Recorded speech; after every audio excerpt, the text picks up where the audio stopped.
as you're getting your child into school, the goal is to wean off any of these accommodations. That trusted person that meets your child at the door and helps them get into the building, we don't want that to be a forever arrangement. It's just a way to get them in the building. Because remember, that's the most important thing, is that we get them in the building and then we keep them in the building. Welcome to Season 6 of Flusterclux with Lynn Lyons, where we talk about a family's anxiety and all the big feelings, too. We tackle the serious stuff without being too serious, and I'm your co-host, Robin. I'm Lynn's sister-in-law, and I'm here to ask your questions. And I'm Lynn Lyons. I'm an anxiety expert, speaker, mom, and author, and I've been a therapist for over 30 years. Parenting can be a Flusterclux, and I'm here to help you find your way. I'll give you concrete steps to take and the words to say.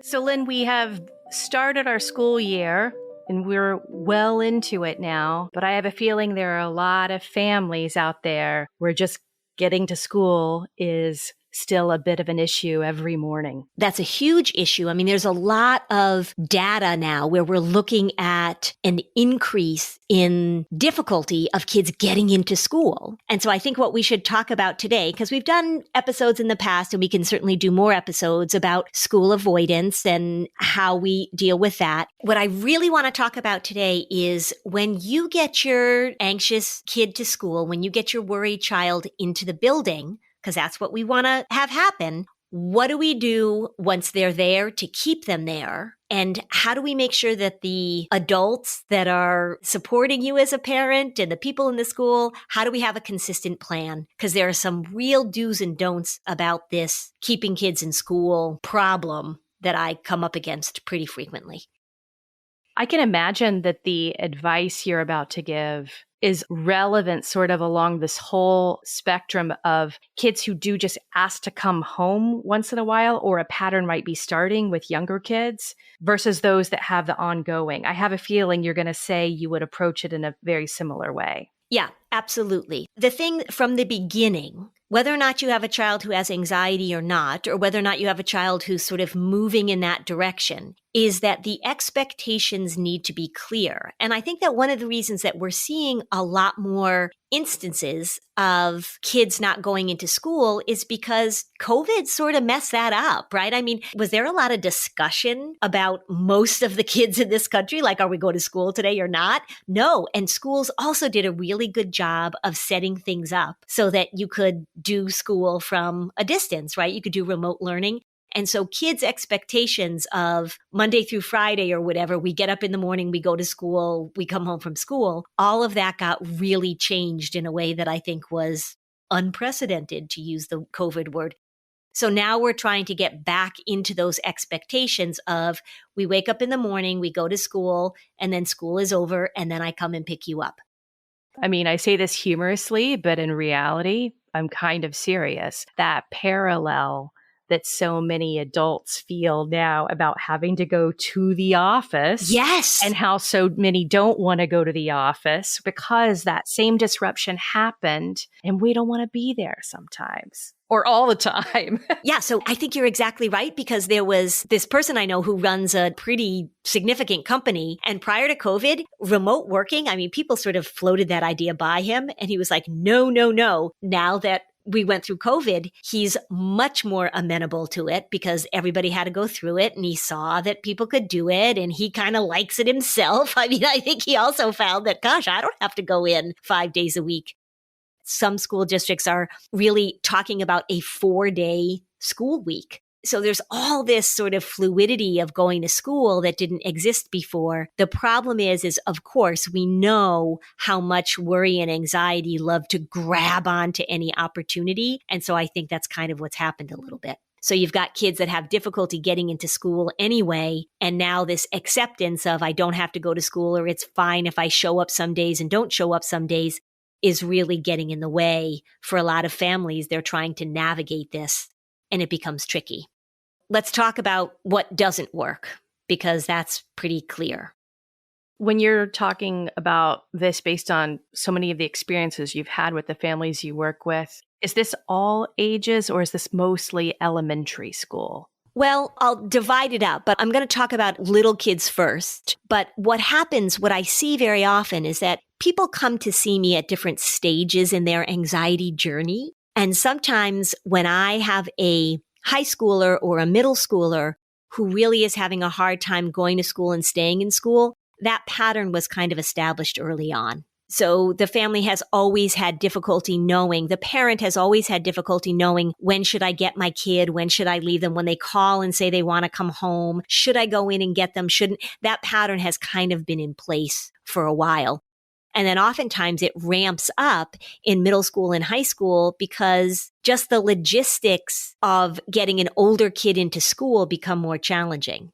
Because it's easier to get a 6-year-old into school than it is to get a 14-year-old into school. I'm sure that's right. Yeah, because the sack of potatoes technique, I'm all for the sack of potatoes technique, which is that if you've got a little child who's having difficulty getting into school, it really is okay for the parent to pick them up and carry them into school and then deliver them into the waiting arms of somebody that the parent trusts. Can't do that with a sophomore in high school.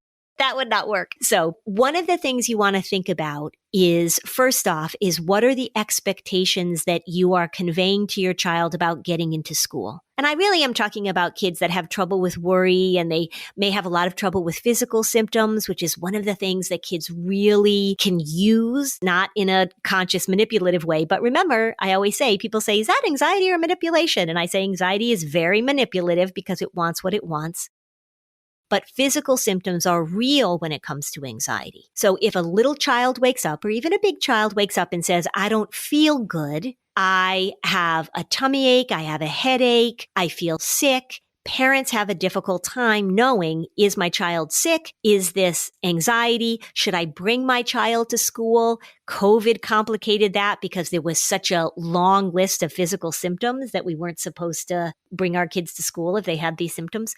You want to set the expectations in your family that a school day is a school day. And when it comes to difficulty getting kids into school, the rule of thumb is we want them in the school building as soon as possible and for as long as possible. So the longer they stay out of school and the more that you take them out of school, the more that this problem tends to snowball. So let's talk about the communication that is really helpful and the communication that's not helpful. If you are working well with the school, and by the school, I mean sometimes it's just one person. Sometimes it's the counselor. Sometimes it's the assistant principal. Sometimes it's a para that's there that's assigned to your child that's a trusted person. You want to make sure that the communication between you and the other adult, whoever is receiving your child, is very collaborative and very consistent so that everybody's on the same page. What is the goal that you are working toward? And then you have to be very clear with the adult that you're working with, whoever is receiving your child. What is the language that you're going to use? What are the things you're going to say and not say? How much are you going to talk? And of course, the answer is not as much as you think you should. And so that those transfers, that drop off is as consistent, is as clear, and is as non-protracted as possible. Is that a word? Non-protracted? I don't know if that's a word. If it is, I don't know what it means. Oh, long. Okay. Okay. I could have just used that word, I guess. Yeah. We want short over long. We want consistent over creative. We want less talking versus more talking. And we also want a lot of warmth. So we want a lot of emotional warmth as these transfers are happening. So we want a lot of empathy. What that would look like is you've got the person, you're going to drive up to school. Your child is going to get out of the car. They know that this is the person that's going to greet them and meet them. I'm not a big fan of creating all sorts of accommodations in terms of different arrival times, and we're going through a different door, and the person who's meeting your child has to be wearing a green t-shirt. And, we don't need to do all that, but we want to have consistency. And you as a parent have to be able to tolerate the big emotions that you might see in your child, and the adult who's receiving your child has to be able to tolerate those emotions too. The transfer happens. There may be a few phrases that you use that are sort of stock phrases like, I know this is hard, and I love you, and I'll see you at the end of the school day. And the person receiving your child may echo those phrases. I know this is hard. If you're working on your worry, you say, oh, this is when we know Stella shows up and bosses you around. We can handle this. And so you're using all of that language in a very almost rote, consistent, but still warm way, if that makes sense.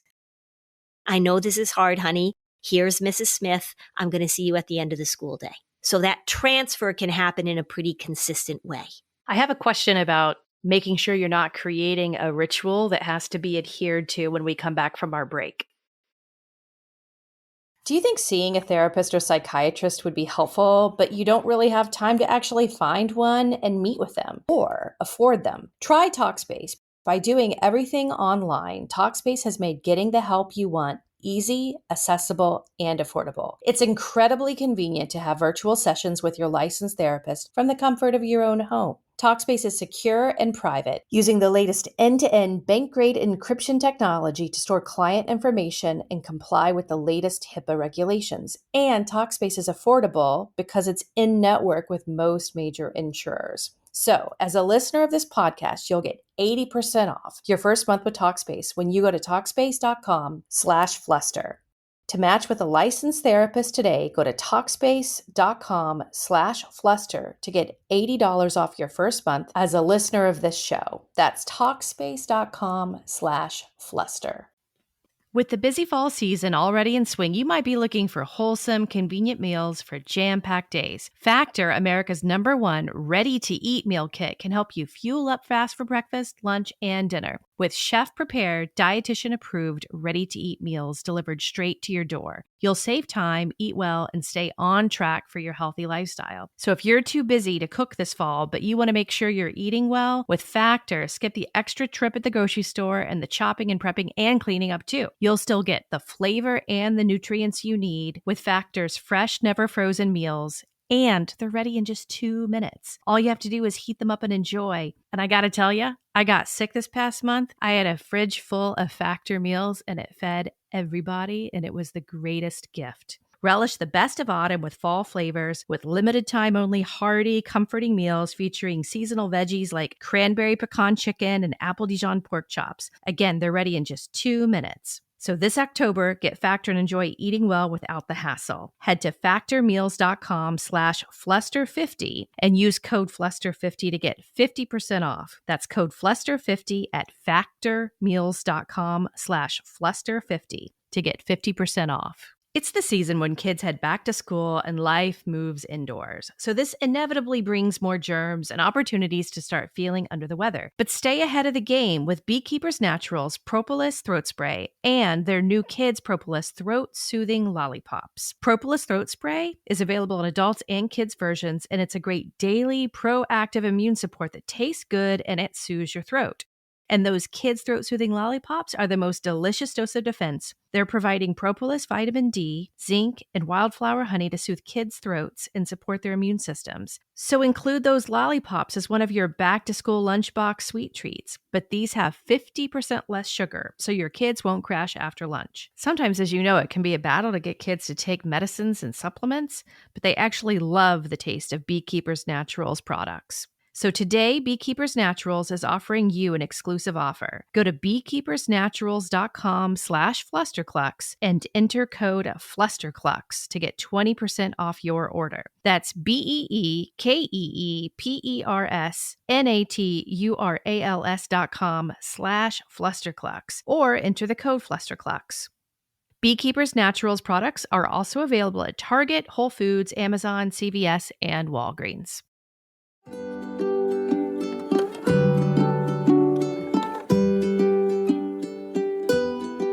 Okay, we're back. So, Lynn, in another episode, you told a story of a little girl who had a hard time going to school and had this lovely little teacher who met her early every day before school. And then I think the teacher got pregnant and then was no longer at the school. So the accommodation then sort of didn't work. So how do you think about a plan that's allowing what you always talk about as flexibility and problem solving and resilience, as opposed to anxious kids wanting everything to go exactly as planned? Yeah, such a good question. And that is exactly what you're talking about, is that school counselor was the point person and they had this whole ritual that they were going through. So flexibility. So you've got a person.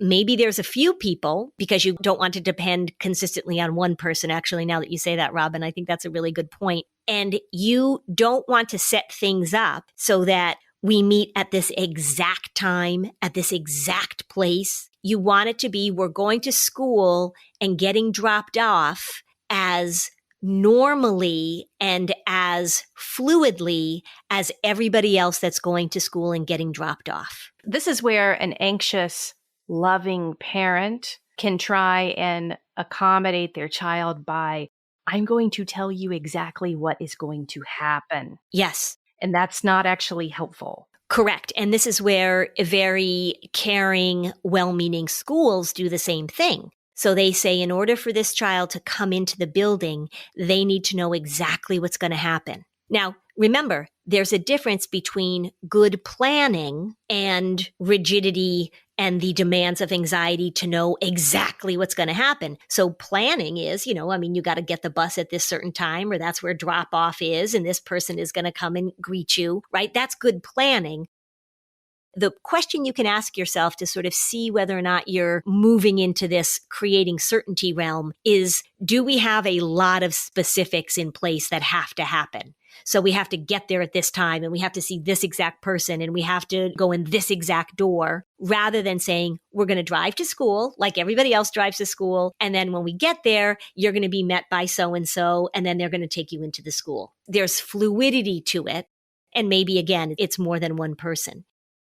The other thing, too, that you want to keep in mind is that as you're getting your child into school, the goal is to wean off any of these accommodations. So that trusted person that meets your child at the door and helps them get into the building, we don't want that to be a forever arrangement. It's just a way to get them in the building. Because remember, that's the most important thing, is that we get them in the building and then we keep them in the building. Let's talk about what happens once we get them into the building, because this is the communication that can really sort of go awry. And I talk about this a lot. I'm just going to use the phrase that I use all the time, the danger of the pickup plan. So if you drop your child off and you say, if you can make it till lunchtime, then I'll come pick you up. Or even more problematic, and this is for older kids too, if you're feeling anxious at lunch, let me know and I'll come get you. And what happens with that is that, say a child knows that mom or dad has a lunch hour from 12 to 1, or they're free at 12, and they're anticipating, well, I'm feeling pretty good. It's 11:30 right now. I feel like things are going pretty well, but I know this afternoon I have science class and I really don't like my science teacher. That class really makes me anxious. I get a lot of worry about that. I'm going to take the sure thing. I'm going to choose escape when mom or dad is available, because that's just a better plan according to the anxiety. So you don't want to say to your kid, if you're having difficulty, I'll come back and get you. I am also not a big fan of the very slow, gradual reintroduction into school. So the first day you're going to stay for an hour, and the next day you're going to stay for an hour and a half, and the next day you're going to stay for 2 hours, because it just drags it out. And remember, the worry is always bargaining. So the worry might say, all right, well, I'll stay until lunchtime, but as soon as we get to that place where I have to stay after lunch, we're done with this plan. In the building as quickly as possible and for as long as possible. Which means if your child starts to have difficulty during the school day, what we want to have in place is that they have somebody that they can go talk to who has a plan when they show up. You've done that front loading. So maybe they show up at the counselor's office and the counselor says, oh gosh, it's Tuesday afternoon right before gym. I thought maybe you'd show up. Let's talk about how we're going to manage your worry.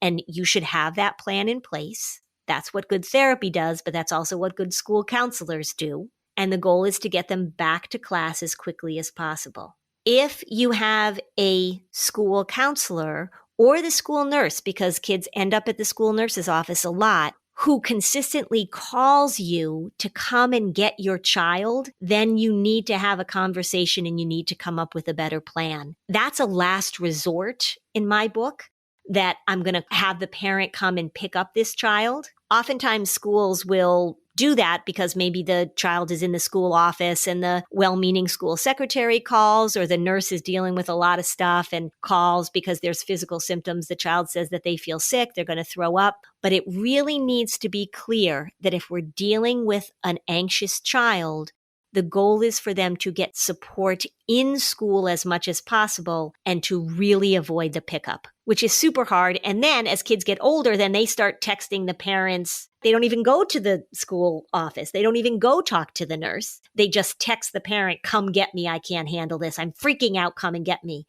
As a parent, it is really important to not go get them if you know that this is an avoidance, this is an escape that they're trying to use because of their worry, because of their anxiety. So I know you love school nurses, and you always say they're on the front lines of this at school. So obviously a lot of school nurses have been exposed to this and they understand anxiety-driven symptoms, and maybe they've even taken trainings you have, or the district has shared the information. Do you often get school nurses, though, they'll enable and that they will accommodate like this? Will parents hit a wall like, no, I'm seeking out an ally here, but I'm getting pushback and they're just asking me to come and get her? Yes, sometimes. So it really depends on the school nurse. And so it really depends on their experience. It really depends on their comfort dealing with mental health issues, which at this point, school nurses, as you say, are really on the front lines of this. I love training school nurses. I just did a training for a whole group of them at the beginning of the school year. And so what I want to make sure is there's communication between the nurse and the parent, where they are very clear about what the consistent symptoms are that a child might arrive with. If a child is a tummy acher, if they come in and say that they have a headache, if they come in and say that they're sick, and this is a repeated pattern, once a school nurse can identify with the help of the parent, and sometimes with the help of the counselor, that we're dealing with a child who's coming to you with anxiety symptoms, then that's where we have to be really careful, because the way that a school nurse might enable it unknowingly is that they go through the whole medical assessment process. And that's exactly what the anxiety is looking for, because the child will come in and say, I think I'm sick. And then the nurse will take their temperature or do all this and then say, you're not sick, go back to class. So for some kids, that becomes a part of their reassurance seeking. They want to go to the nurse, get their temperature taken. And what happens sometimes is that nurses will be like, all right, well, this is something easy that I can do. It's something quick that I can do. It's something kind that I can do. This kid shows up not feeling well. I can take their temperature and say, look, you're not sick, honey. It'll be okay. Here's some saltines, or here's a drink of water. Why don't you rest for a little bit and you can go back to class? The problem with that is that with kids that tend to be more somatic with their anxiety, and they're using those physical symptoms or experiencing those physical symptoms and want to get out of school, that supports the idea that they're sick and that they need medical attention, and that the nurse will decide whether they're sick or not sick, when we're really not talking about sick. We're talking about worry. Here's an example of great communication between a parent and a school nurse. The parent says, okay, so hi, Jane, I just want to let you know that Trevor's really struggling with his worry and that he might show up in your office. And we're working on him coming in and saying to you, I'm feeling really worried and I need some support. And then the school nurse says, oh, your worry is really making your tummy hurt, isn't it? So let's think about what we can do when your worry is so powerful. And the school nurse and the student might even have a few index cards that they've put together where it has some phrases that they're using. I know my worry shows up when I have to do blank. I know that my thoughts can feel powerful and they make my body feel funny, and I can handle this. And even by sitting here for a moment and talking to my worry, then I can go back to class. So now the school nurse is being incredibly helpful and incredibly supportive, but actually addressing the presenting problem, as we say, rather than getting pulled off into this somatic land where kids come in with tummy aches and headaches and all that kind of stuff. Yeah, it's such a key distinction where the nurse is actually part of the team that is helping the child be fully aware of the anxiety, verbalize and acknowledge it. You often talked about this, and this would be great language for the school nurse, where you said a reset. A reboot. A reboot or a reset. It's like if a nurse, instead of treating it like an illness, like you said, it's like you're going to give you a Saltine and have you lie down and rest. You are mimicking an illness response. But instead, if the school nurse said, let's do a reset together and here are a couple of ideas. Exactly. Schools often talk about like a calming corner. I'm not into that because I think the word calming is used too much, and I also think it's too high a bar. I don't want kids to feel like they have to be calm in order to re-engage. I like a reboot room or a reset room. Sometimes people will say to me, well, do you want worried kids to go see the school nurse at all? Isn't that part of them doing the disorder? If they're going 7 times a day, or if they're even going 5 times a week, then yes, we want to look at that pattern. The goal is to decrease the visits. But while they're in that learning place, while they're still figuring out how to manage their emotions and manage their worry, visiting the nurse can be a really, really helpful place for them to go to get that reboot and that reset, as long as the nurse is using the language that's consistent. Maybe when we come back, we can talk about how to deal with this with older kids and how we want to include middle school and high school students in this plan so that we interrupt this pattern of bad communication with the school and the kids getting out of school by communicating directly with their parents. Okay, so raise your hand if this sounds like you. You take all the latest supplements that people recommend, even the ones that don't taste great, going down, or you follow all those 9-step skincare routines plus an 8-step hair and grooming routine every night religiously. Or maybe you're somebody who obsessively follows those super credible health experts on TikTok. I've talked about those. You listen to all these health obsessed folks, but when was the last time you went to an actual good doctor, like in real life, with real medical experience and a degree? So ZocDoc is a free app where you can find amazing doctors and book appointments online. And we're talking about booking appointments with thousands of top-rated patient-reviewed doctors and specialists. You can filter specifically for the ones who take your insurance and are located near you, and they treat almost any condition you're searching for. If you are looking for a great way to find a qualified doctor with appointments in just 24 to 48 hours, then go to ZocDoc.com/Fluster and download the ZocDoc app for free. Then find and book a top-rated doctor today. That's ZocDoc.com/Fluster. ZocDoc.com/Fluster. Hey everybody, this is Robin at Flusterclux. When Lynn and I are not having a great time recording our podcast on the weekends, I have a day job. I have a travel magazine for families. So if you're thinking about a 2023 family vacation, don't plan anything without reading our guides to the best Disney hotels, the best way to get a Disney guide for less, and everything you need to know about booking a Disney cruise. Lux Recess has been since 2014 the go-to place for parents to read about luxury travel with honest reviews written for parents by parents. Check it out. The links are in the show notes for our best guides to Florida travel for your spring break in 2023. That's luxrecess.com. LuxeRecess.com.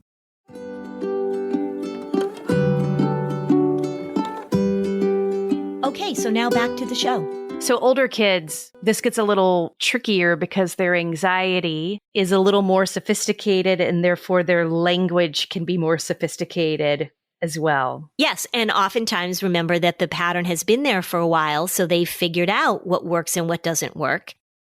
The other thing, too, that we want to say is that if this pattern has been here for a while, remember that we've got parents that are kind of exhausted and burnt out. When your child is 6 and dealing with this worry and you're coming up with these plans and you're talking to the school, you may have a little bit more energy to deal with this. And once your child gets into high school and then you're worried about your child, maybe they're saying bigger things, the symptoms are more dramatic, you're more concerned about it, you're more burnt out. With older kids, I think a really important component of this is that any meeting that you have with the school counselor, I love when the school nurse is involved in these meetings with those supported, trusted people. I want the student to be a part of those meetings. And I want you as a parent, perhaps you have to educate the school about what works and what doesn't work. So sometimes it's the other way around, but as a parent, if you've been listening to this podcast and if you feel like you're kind of conversant in how this thing works, you may be the one that's saying to the school, I don't want to be contacted to pick him up. We've been very clear that the goal is for him to stay in school all day. These are the things that he says or does when he's struggling, and these are the things that we're working on that can really help him reboot and reset. And it's really important that we all have this goal together for him to make it through the school day, because he needs the opportunity to challenge the anxious data. So that's why we don't like avoidance. That's why we don't like escape, is because a child who says, I can't make it through school, and then we take him out of school, his brain, his amygdala, his prefrontal cortex never get the experience of getting through something difficult and then being able to remain in school. So that may often be the language that you have to bring to the school to say, this is what we're working on. We're working on giving him the experience of making it rather than supporting the escapism. And so how are we going to go about doing that? And have the child at the meeting, because when older kids especially are involved in this and coming up with plans, it goes much better than when they feel as if we are imposing something on them and they don't have any input in it. Remember that the reason that anxiety is a cult is because anxiety pulls you in and it wants you to do its demands. And sometimes if we've got a school that's pulled out of the cult, and even if we've got a parent that's pulled out of the cult, the teenager can still be in the cult trying to figure out how to do the disorder despite all of your best efforts. So we want the child involved. We want the student involved. Especially if people haven't been listening for a while, give us a hypothetical with very concrete language in that. The cult scenario and doing the disorder, put that into practice in a fake conversation. Okay, so you're having a meeting, and a therapist can be involved in the meeting too, as long as the therapist is not supporting kids leaving school, because I've talked to a lot of therapists that do that, so don't do that, therapist. Okay, so you're having a meeting, you're saying, all right, look, we know the worry is going to show up. We know that it's going to have a lot of demands, and we know that its main goal is for you to feel comfortable, for you to feel certain, and for you to get out of here. So when you start feeling overwhelmed, when you start feeling anxious, the first thought you're going to have is, from the anxiety, we got to get out of here. You can't handle it. That's the cult leader. The cult leader basically says, you can't handle this, and you need to follow my rules, and we need to get out. And I might say, if we're talking to a student or a parent, what are the responses going to be, and where are you going to go, and what are you going to do when your worry and your anxiety show up? Let's walk through that. So I like the 3 X's. We're going to expect the worry to show up. We're going to externalize it so that we begin to recognize its patterns and its symptoms. We become an observer of it. And then we want to experiment by changing those pathways in the brain. And we do that by hanging out and getting through the initial bump. We want to talk about that with kids and say, okay, so if we're going to expect the worry to show up, we got to go to school because the worry will show up in school. We're going to externalize it. So you're going to learn about what your worry says and what your worry does. Remember, worry is really predictable. It's really redundant and it's really persistent. And then we're going to figure out how you can ride this out in school. What can we do to help you get through the school day? And then we're going to remove those things over time. But let's talk about what works for you and what doesn't work for you. We're not going to have you text mom or dad, right? So mom and dad are right there. I'm going to be like, mom or dad, if you get the text, either we're going to decide right now that we're going to ignore the texts, or that you can send back a little heart emoji, right? Something that says, I got the text and you got this. Maybe you send back a little supportive statement, right? I know this is hard. I'm so proud of you. But you're not going to engage in a negotiation of when pickup is going to happen. That conversation should happen with the supportive people in the school, with the parents, and with the student. And maybe with the therapist if that's a part of the team, so that everybody's on the same page. So that we don't have to renegotiate this on Tuesday and then on Thursday and then on Friday morning, that this is what we're going to do. The problems arise when there is a consistently inconsistent renegotiation of the expectations, and there's no consistent steps or plan with the goal of, we want you to stay in school. I assume that truthfully, if you're a parent navigating this very difficult and stressful situation, the parent is sometimes like all in and has the strength and will to do it. And then there are days they just say, okay, I give up. Correct. Yeah. And there are days when they're getting the texts from their child and their child is saying, I can't do this, Mom. You have to understand, I can't do this. And the mom or the dad hangs with it and does what they need to do and then cries in their car because it is so hard. This is really, really hard, and it's not going to be perfect. And there are times when you're going to doubt yourself and when you're going to want to go pick up your kid. And maybe there are going to be times when you are going to go pick up your kid because you just can't maintain this. It is really, really difficult. I will say, and this goes with anxiety through the life cycle, if you can begin to teach these skills, the earlier the better, but it's never too late. If your child has had the ability to decide when they go to school and when they don't go to school, or you go and pick them up a lot, if you and your child and the anxiety are all in the cult together and you have been working against the school for a long period of time, it is really hard to turn this ship around once they get into high school. It is so important that the school, the parent, the child are all working collaboratively on the goal, because I will tell you, things go off the rails really quickly when the parents and the school are not on the same page with this. And it really makes my job harder, actually.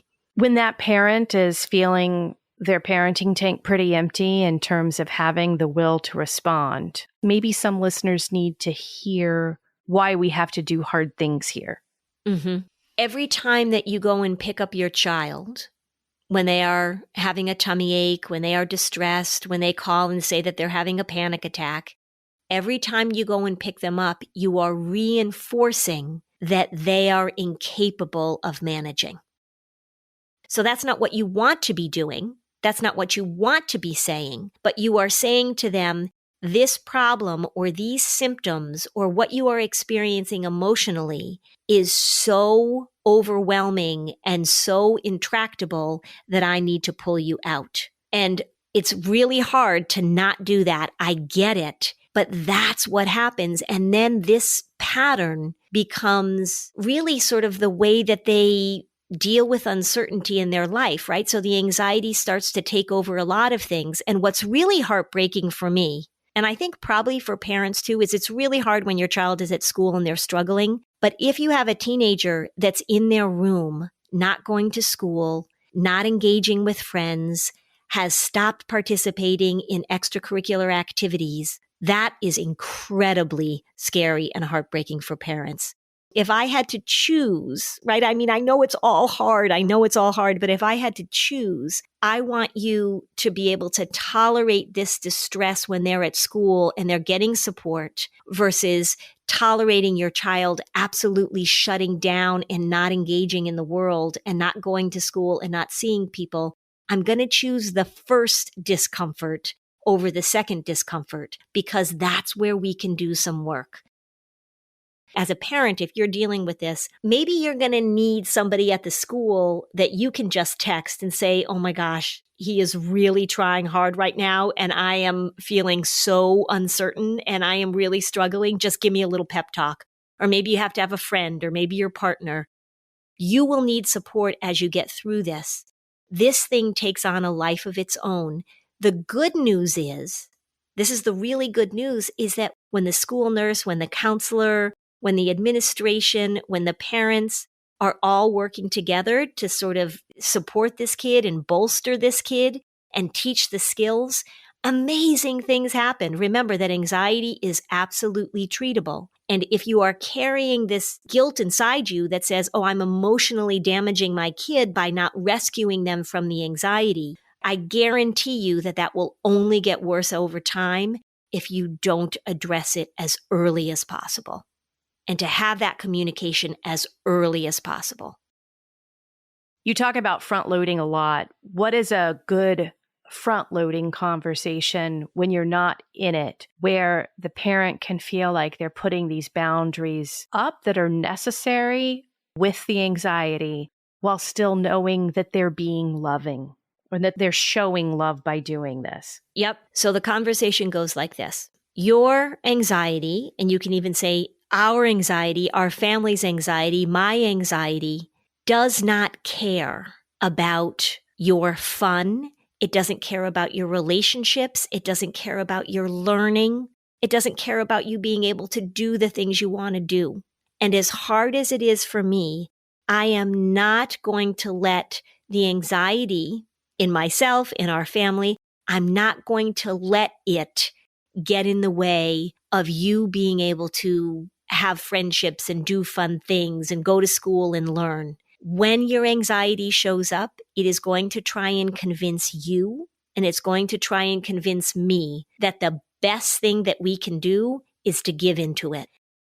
And I need you to know right now, I need you to know 3 things. One is that this is really, really hard for me because I want to rescue you and I want you to feel comfortable. And so I'm going to work really hard on that. Number 2, I love you so much that I am not going to let this thing be in charge of you and in charge of me. And that's going to be hard for us both.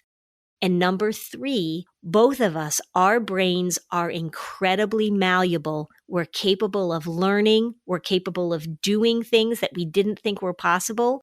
And that's what this is about. It's about giving our brains a chance to learn, our bodies a chance to learn, even though it feels really hard. So I love you, but I'm not putting anxiety in charge of our family. I just won't do it. I love you too much to let that happen. Perfect. And then the kid feels all that love and all that warmth, and you can be a real human being and you just put it out on the table that it is so hard, but I'm just not going to let this be in charge of us. I also just want parents to know that sometimes doing this over the course of a few weeks can make a huge difference. But letting your child stay home or picking your child up every day over the course of a few weeks can also set in motion a problem that really can get some traction. The earlier, the better. The consistency is really key. Somebody asked a question recently on the podcast group. They said, is there an episode that you have? Is there something that I can give to the teachers so that they can get up to speed on this? Because they're not going to spend a whole day or whatever taking a training, but what can I offer? And we do have those Spotify lists that we've put up, Start Here Spotify lists. But I think also this episode, if I may be so bold as to say, would be a really great thing to share with your school counselor, to share with your school nurse, so that you can have more conversations about this. That's great. Yeah, it's a good idea. Thanks. You're known to have quite a few of those. I have some real missteps too along the way, but I try and come up with good ideas. Yeah. The goal is to recognize when a good idea is no longer a good idea. Yeah. Thanks for listening. And if you found this podcast helpful, please give us a 5-star review on Apple Podcasts. It helps other people find this information. And if you'd like to dig deeper on any of these topics, we have specialized playlists on our Spotify profile, and the link is in the show notes. Topics like teens, depression, and OCD. Bye, Lynn. Bye, Robin. If you like this show, there's a decent chance you'll also enjoy the Shameless Mom Academy. Hi, I'm Sarah Dean, the founder and host of the Shameless Mom Academy. The Shameless Mom Academy is a podcast for moms that centers moms more than it centers your kids. I'm not going to teach you how to make baby food or how to make your 3-year-old or 13-year-old stop having tantrums. Instead, I'm going to bring you back to yourself. For the last 20 years, I've been helping moms through growth and transformation. Inside the Shameless Mom Academy, I help you identify who you are and who you are becoming. Look, motherhood is hard. It brought me to my knees many times and sometimes still does.